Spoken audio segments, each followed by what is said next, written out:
Hi friends, मैं नीरज पांडे। आप देख रहे हैं यूट्यूब चैनल नीरज विद मैजियस। आज मैं चर्चा करने वाला हूं उत्तर प्रदेश के यशस्वी नेता, पूर्व मुख्यमंत्री और युवाओं के दिलों की धड़कन माननीय अखिलेश यादव जी की। चूंकि आप सभी जानते हैं अखिलेश यादव के चहेतों की जो संख्या है वो दिनों दिन बढ़ती ही जा रही है, घटनी चाहिए उम्र के तकाजा से, लेकिन उनकी पॉपुलैरिटी बढ़ रही है। सिर्फ यही नहीं, हर जगहों पर लोग उन्हें प्यार करने वाले मिल रहे हैं। लेकिन मित्रों, सिर्फ प्यार करने से काम नहीं चलेगा, उनको कुर्सी भी तो देनी चाहिए। लेकिन कुर्सी लोग नहीं दे रहे हैं, उनकी कुर्सी छीन लिए, फिर कुर्सी नहीं दिए। उस कुर्सी के लिए 2024 में भी मेहनत कर रहे हैं, पार्टियों से जोड़ गांठ कर रहे हैं। आगे 27 में चुनाव है, पुनः सीएम के दावेदार बनेंगे। मित्रों, खैर ये सब बातें अलग हैं। अब बात करते हैं उनके जीवन से संबंधित अहम मुद्दों पर। जब उनका जन्म 1 जुलाई 1973 को होता है मुलायम सिंह यादव जी की यहाँ, उनकी पत्नी मालती देवी हैं। चूंकि उनका 2 विवाह हुआ था, मालती देवी से इनका जन्म होता है और इनका लालन पालन होता है। ये राजस्थान के मिलिट्री स्कूल से अपनी स्कूलिंग करते हैं। आगे चल करके ये मैसूर विश्वविद्यालय से अपना स्नातक कंप्लीट करते हैं इंजीनियरिंग में। उसके बाद ये सिडनी विश्वविद्यालय चले जाते हैं, वहाँ से पर्यावरण अभियांत्रिकी में इन्होंने परास्नातक की डिग्री हासिल करते हैं। और वहाँ से ये सब कुछ उपलब्धियाँ हासिल करने के बाद भारत वापस आते हैं और भारत में ये अपना राजनीतिक कैरियर भी शुरू करते हैं 2009 से। मित्रों, ये राजनीतिक करियर 2009 से जब शुरू करते हैं तो उसी समय 2009 में उपचुनाव हुआ था लोकसभा का फिरोजाबाद से, और फिरोजाबाद में इन्होंने लोकसभा उपचुनाव में अपना नामांकन किया और वहां पर एक बड़े प्रतिद्वंदी को हरा करके इन्होंने वहां की सीट को अपने हाथों में कब्जा लिया। और उसके बाद होता क्या है कि फिर ये कन्नौज से भी सांसद बने और कन्नौज वाली सीट पर ये सांसद बने रहे और फिरोजाबाद से ये इस्तीफा दे देते हैं। अभी तक इनका जो जीवन है वह 3 बार ये सांसद बन चुके हैं और 1 बार के ये क्या हैं कि इस समय वर्तमान समय में ये करहल सीट से विधायक भी हैं। और इस समय देखा जाए तो ये लोकसभा जो आपका विधानसभा है, विधानसभा में नेता प्रतिपक्ष भी बने हुए हैं अखिलेश जी। अब बात हम करते हैं, क्योंकि इनमें वो ऊर्जा है, वो एनर्जी है जो देखने लायक होता है। इनका भाषण कभी कभी सुनने लायक होता है। ये इनके जो अंदर एक युवाओं के प्रति एक चेतना जो है वह लगता है कि यह जरूर युवाओं के लिए बेहतर करें, कर नहीं पाते हैं। चूंकि वजह है इनके पास, देखिए इनकी असफलताओं के कारण क्या रहे हैं। 2012 में जब ये चुनाव जीत करके बतौर सीएम बनने के लिए आते हैं तो वहाँ उस समय इनके ही पार्टी में 2 धड़े में इनकी पार्टी बट जाती है। कुछ लोग चाहते थे नेताजी सीएम बने तो कुछ लोग चाहते थे अखिलेश जी सीएम बने। अंततः ये निर्णय निकला कि नहीं, अखिलेश जी ही सीएम बनेंगे और अखिलेश जी सीएम बने।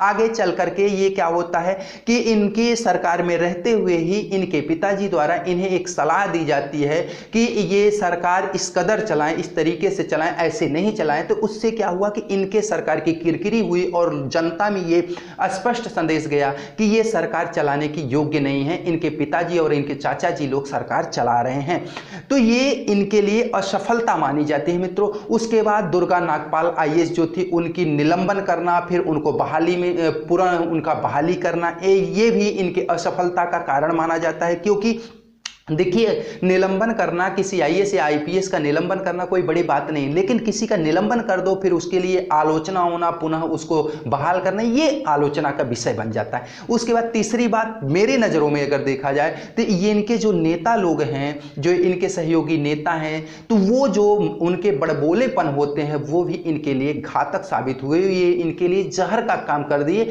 जो इनको अगला 2017 का चुनाव और 2022 का चुनाव इनको हराने में ये अहम रोल इनके नेताओं का था। चूंकि इनमें वो कमियां नहीं है, लेकिन इनके नेताएं जो इनके सहयोगी हैं उनमें भरपूर कमियां हैं, जिसकी अगर जितनी कही जाए उतनी कम है। तो इस प्रकार से मित्रों, ये नेता जो थे इनके बड़े नेता वो भी नुकसानदायक हुए, साथ में इनके जो छोटे भैया नेता हैं वो भी बहुत ही नुकसानदायक हुए। चूंकि एक छोटा सा गांव में अगर कहीं भी मैटर हो जाता है, समाजवादी पार्टी का नेता है तो तुरंत पहुंच जाएगा थाने और लेकर के झंडा पहुंच जाएगा, और वहां हम भैया अखिलेश यादव के आदमी हैं, तो क्या होगा कि जिसके पक्ष से गए हैं उसी को थाने में डलवा दिए। क्योंकि आप अधिकारियों से बड़े नहीं हैं, आप छोट भैया नेता है तो छोट भैया नेता रहिए, न्याय करने दीजिए अधिकारियों को। अगर अन्याय हो रहा है तब आप वहां पे हस्तक्षेप कीजिए, लेकिन न्याय हो अन्याय हो, इनका यह है कि मेरा आदमी है तो मैं उसके पक्ष से लड़ूंगा, अन्याय हो या न्याय हो। ये छोटे भैया नेताओं का भी असर इन पर पड़ा है। तो इसलिए इनको यहाँ अपने सुधार करने चाहिए, छोटे भैया नेताओं को भी सुधारना चाहिए, अपने कार्यकर्ताओं को भी सुधारना चाहिए। दूसरी बात क्या है कि जो इनके बड़े नेता हैं, कुछ सब नहीं, क्योंकि हर नेता गड़बड़ नहीं है, हर कार्यकर्ता गड़बड़ नहीं है, लेकिन जो गड़बड़ है उनमें सुधार करना चाहिए। यही इनके असफलता का कारण था। अब देखते हैं हम, चूंकि असफलता हो गई, अब सफलता की बात करते हैं अखिलेश जी की, कि सफलता में अगर देखें तो अखिलेश जी का कार्य हम मानते हैं बहुत ही उत्तम था। अखिलेश जी पर्सनली बहुत ही बेहतर सीएम हैं और बतौर 38 साल की उम्र में इन्होंने सीएम पद की शपथ ली थी। तो ये भी एक इतिहास रच दिए कि सबसे युवा मुख्यमंत्री कौन है, अखिलेश यादव। एक इतिहास तो इनके नाम रच गया। दूसरी बात ये अगर बात आएगी कि अगर आगरा लखनऊ एक्सप्रेस वे किसने बनवाया था, तो वो भी कौन बनवाया था, अखिलेश यादव जी ने बनवाया था। उसके बाद अगर हम बात करें, चूंकि ये भारत का क्या है, सबसे आधुनिकीकरण एक्सप्रेस वे है। उसके बाद यहाँ देखा जाए पुलिसिंग जो व्यवस्था थी, जो जनता के प्रति पुलिस का निर्दयतापूर्ण व्यवहार था या पुलिस का जो रवैया ठीक नहीं दिखता था, उसमें भी इन्होंने सुधार किया। सुधार ये किया कि पुलिस के पास उचित संसाधन नहीं थे कि हर जगह वो पहुंच सके, और कुछ ऐसा भी था, कुछ पुलिसकर्मी ऐसे भी थे कि बड़े लोगों के दबाव में जाना भी नहीं पसंद करते थे। तो इसके लिए इन्होंने क्या किया, डायल 100 की व्यवस्था कर दी, डायल 100 की व्यवस्था कर दी। और डायल 100 वो हेडक्वार्टर से जुड़ा रहता है, तो जैसे ही कोई व्यक्ति डायल 100 करेगा तो उसको क्या होगा कि वो जब वहां से कॉल करेगा तो हेडक्वार्टर फोन आएगा, हेडक्वार्टर से वो पुलिस के पास जो नियरेस्ट थाना होता है, वहां की जो डायल 100 की गाड़ियां होती हैं उस पर संपर्क होता है। तो वो क्या होता है कि इससे क्या है कि वो नानुकुर नहीं कर सकते, उनको जाना ही पड़ेगा और वो जाएंगे, और जब वो जाते हैं तो वहां कुछ न कुछ निदान निकलता है। तो ये देखिए वहाँ निदान निकलता है। कभी कभी ऐसा भी देखने को मिलता है कि वो डायल 100 जाती है और 100 लेकर के वापस आती है, ऐसा भी देखा गया है। ऐसा नहीं है कि नहीं हर जगह न्याय ही होता है, लेकिन आपके पास एक प्रमाण हो गया, मैंने आपको कॉल किया था, आप ऐसा नहीं किए, पुनः आप कॉल कर सकते हैं, पुनः आप नज़दीकी थाने में जा सकते हैं, नहीं सुनवाई हो तो आप एसपी ऑफिस जा सकते हैं, उसके बाद भी सुनवाई अगर नहीं होती तो आपके पास कोर्ट है, आपके पास सीएम मुख्यालय है, तो आप आगे बढ़ने के लिए आपकी प्रक्रिया बन जाती है। आपको कानूनी कह सकते हैं एक अधिकार मिल गया, आपने मुकदमा दर्ज करवाया है, आपने शिकायत दर्ज करवाई है, ऐसा आपके पास अधिकार हो जाता है। लेकिन इसके पहले क्या होता था, थाने पे गए, 10 बार गए, 20 बार गए, लेकिन थानेदार सुन ही नहीं रहा, चूंकि सामने वाला क्या है, बड़ा आदमी है। तो ये चीज़ों का जो समस्या थी, इस पर अखिलेश जी का नज़र गई और अखिलेश जी ने इस पर उत्तम कार्य किया, मैं इसकी सराहना करता हूँ। उसके बाद आगे अगर देखा जाए तो गाँव के दूरस्थ गाँव थे, शहर से दूरस्थ गाँव थे, वहाँ पर क्या थी, गाड़ी की व्यवस्था नहीं थी और हर व्यक्ति गाड़ी अफोर्ड भी नहीं कर सकता है। जो सामान्य घर का बंदा है, सामान्य घर के लोग हैं, वो गाड़ी अफोर्ड नहीं कर सकते कि 4 व्हीलर वाहन लेकर के और वहाँ से शहर लेके आए, चूँकि वहाँ का 2000 भाड़ा है, 2000 भाड़ा वो दे नहीं सकता व्यक्ति, इसलिए वहाँ समस्या ये होती थी। और कभी कभी ऐसा भी होता था, गाँव के अंदर जो गाँव के लोग हैं वो सड़क पर अपनी वाइफ को डिलीवरी के लिए लाते थे, तो चारपाई मचान पे लेके आते थे और वहाँ पर गाड़ी किसी रोड चलती गाड़ी पे बैठाते, फिर हॉस्पिटल ले जाते थे। इसमें बहुत सारा समस्या, तो बहुत सारी दुर्घटनाएं भी हो जाती थी।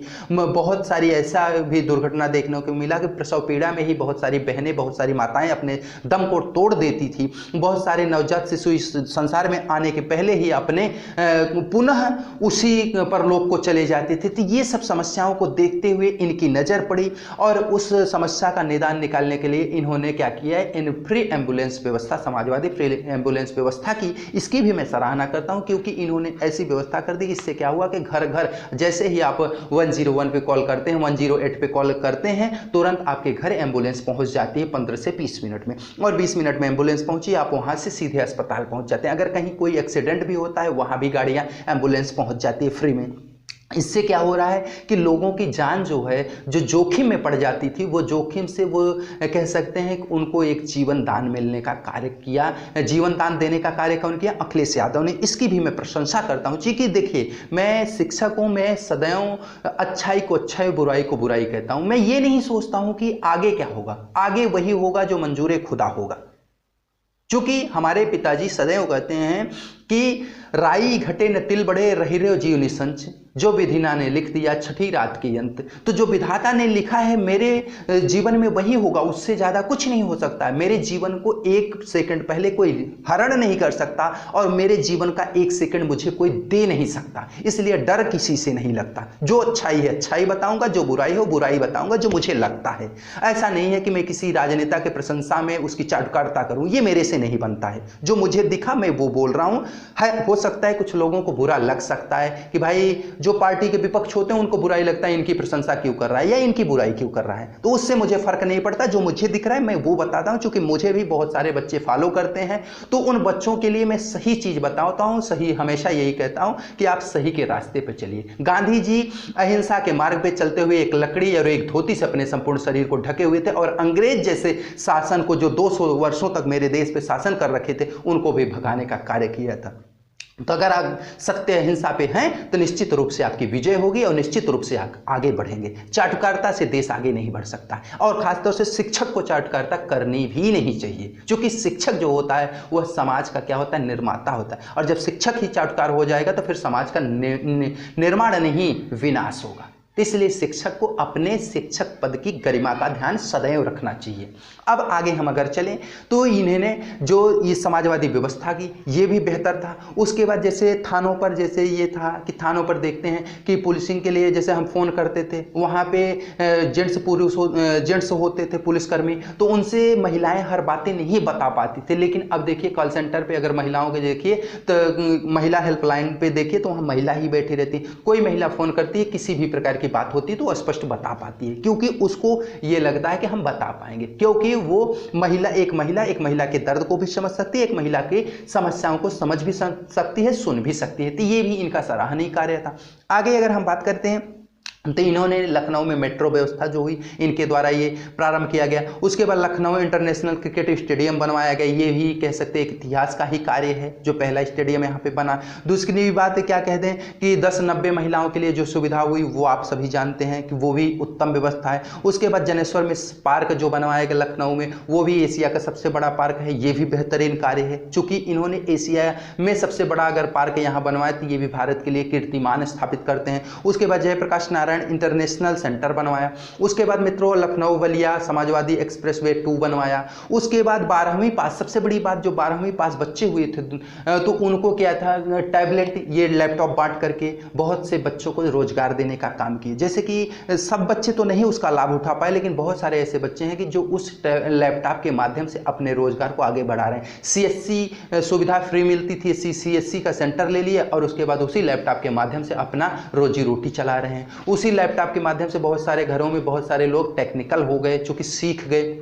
देखिए हर जगह अच्छाई और बुराई होती, सीखने वाले सीखेंगे और न सीखने वाले मिसयूज भी करेंगे। बहुत ऐसे भी लोग हैं जो उस टैबलेट लैपटॉप को पाते ही बेच लिए थे, तो ये बातें अलग है। ऐसे योगी जी की सरकार में भी बहुत सारे लोगों को, युवाओं को इन्होंने टैबलेट दिया, लेकिन बहुत सारे लोग यूज कर रहे हैं, बहुत सारे लोग बेच लिए। तो ये तो काम है, ये चलता रहेगा। लेकिन जो सरकार की उद्देश्य थे वो मैं बता रहा हूँ। उसके बाद जैसे करते हैं कि शिक्षकों के मानदेय की बात करें, अखिलेश जी की मैं भी यहाँ प्रशंसा करता हूँ। मानदेय तो बहुत चंद पैसे थे, वो संतोषजनक नहीं था, लेकिन ये था कि ये इन्होंने स्टार्ट किया था, प्रारंभ किया था। तो निश्चित रूप से जिस चीज़ का प्रारंभ हो जाता है तो वो आगे ही बढ़ता है। जैसे ही योगी जी सरकार में आए 2017 में, उस मानदेय को क्या किए, खत्म कर दिए। अब वित्तविहीन शिक्षकों के लिए कुछ भी नहीं सोचा जा रहा है, जबकि ये जितने भी प्रबंधक हों या प्रिंसिपल हों, खासतौर से प्राइवेट विद्यालयों में और जो सरकारी विद्यालय हैं उसमें भी क्या होता है कि उनको मतलब कि वेतन में कोताही करते हैं। हर महीने वेतन उनको समय से नहीं मिल पाता। अगर ये जाता था कुछ भी उनके तेल पेट्रोल का तो मिल ही जाता था, उसके बाद धीरे धीरे करके वो तेल पेट्रोल से आते जाते रहते और वेतन उनको बाद में मिलता रहता। तो ऐसे काम उनका चलता रहता था, लेकिन ये बंद करके गलत किए योगी जी, चूँकि वित्तविहीन शिक्षकों के लिए। भाई शिक्षक भी समाज के निर्माता हैं और ये चीज़ बात कई बार उठ चुकी है। जब शिक्षकों को आप कुछ दे नहीं सकते थे, शिक्षकों से आप कॉपी मत चेक करवाइए, शिक्षकों से आप बोर्ड का ये जो परीक्षा का संपन्न होता है वो मत करवाइए। तो ये सब चीज़ें हैं, तो इस पर भी विचार सरकार को करना चाहिए। अगर इस समय योगी जी हैं तो योगी जी को इस पर विचार करना चाहिए, शिक्षकों के हित में भी कार्य करना चाहिए। जैसे अखिलेश जी की और बात करें, ये शिक्षा मित्रों के लिए भी इन्होंने कार्य किया था। बहुत सारे शिक्षा मित्रों को इन्होंने उनका मानदेय भी बढ़ाया, फिर बाद में उनको क्या किया, एक नियमित शिक्षक के रूप में नियुक्त किया था, फिर माननीय सर्वोच्च न्यायालय के द्वारा फिर उनको हटाया गया। तो बात की है, लेकिन इनके द्वारा शिक्षक समाज के लिए, किसानों के लिए भी बहुत सारे कार्य किए। किसानों के लिए बहुत सारी मंडियां कई जगहों पे बनवाने की कार्य किए गए। किसानों के लिए जैसे पनिकट का माफी होता है वो भी व्यवस्था की गई। तो देखिए क्या है कि इनके पिताजी द्वारा ही चकतोड़ लाया गया था। चकतोड़ कानून अगर आप सब ज़्यादातर लोग तो जानते ही हैं, जो नहीं जानते हैं आप गूगल पे सर्च कर लीजिएगा। चकतोड़ कानून होता क्या है कि आप चक को, जैसे 15 बीघे का चक है, उसको तोड़ करके बेच नहीं सकते थे। उसको भी अगर आपकी मजबूरी है फिर भी ऐसा नहीं कर पाते थे, लेकिन आज वो सुविधा है। माननीय अखिलेश जी के पिताजी द्वारा ये ऐसा किया गया था। तो ये जो समाजवादी पार्टी है, इसके जो अगर कहे जाए जो वास्तविक उद्देश्य थे वह क्या थे, शिक्षकों के प्रति नरम थे, किसानों के प्रति नरम थे, युवाओं के प्रति नरम थे। देखिए क्या है कि अच्छाई के साथ बुराई सदैव लगी रहती है, तो अच्छाई भी होती है, बुराई भी होती है। अगर आप बहुत डीप में जाएंगे, व्यक्तिगत किसी पर टिप्पणी करें बात अलग है, लेकिन इन्होंने ऐसा किया है। और कुछ इनकी बुराई जो इनके पार्टी की है वो भी मैं कह दिया, अच्छाई जो लगी मैं वो भी कह दिया। अब रही बात इनमें जहां सुधारात्मक कार्य हो सकते हैं, क्योंकि देश के लिए सुधार करना बेहतर जरूरी है। मैं अटल जी को अपना आदर्श मानता हूं नेताओं में, क्योंकि अटल जी की ये बात मुझे हमेशा लगती है कि उन्होंने कहा था कि देश रहना चाहिए, कुर्सी रहे न रहे। तो मुझे यही लगता है कि हर नेता के अंदर ये जुनून होना चाहिए, हर नेता के अंदर ये अंदाज होना चाहिए कि ये देश रहना चाहिए, प्रदेश रहना चाहिए, गांव रहना चाहिए, घर रहना चाहिए, मैं रहूं या न रहूं, कुर्सी रहे या न रहे। अगर ये हर बानों के अंदर सोच हो जाएगी ना, निश्चित रूप से अपना देश सदैव जगत गुरु था, सदैव जगत गुरु रहेगा और सदैव जगत गुरु बना रहेगा। ये तभी संभव है जब हर व्यक्ति सुधार चाहेगा। ठीक है मित्रों, जो मुझे लगा मैं अपने अनुसार बताने की कोशिश किया। और फिर अगर आप लोग को लगता है कहीं कुछ सुझाव की ज़रूरत है तो आप सुझाव दे सकते हैं। सबका सुझाव मैं सदैव स्वीकार करता हूं। फिर मिलते हैं नए सेशन के साथ, तब तक के लिए जय हिंद, जय भारत।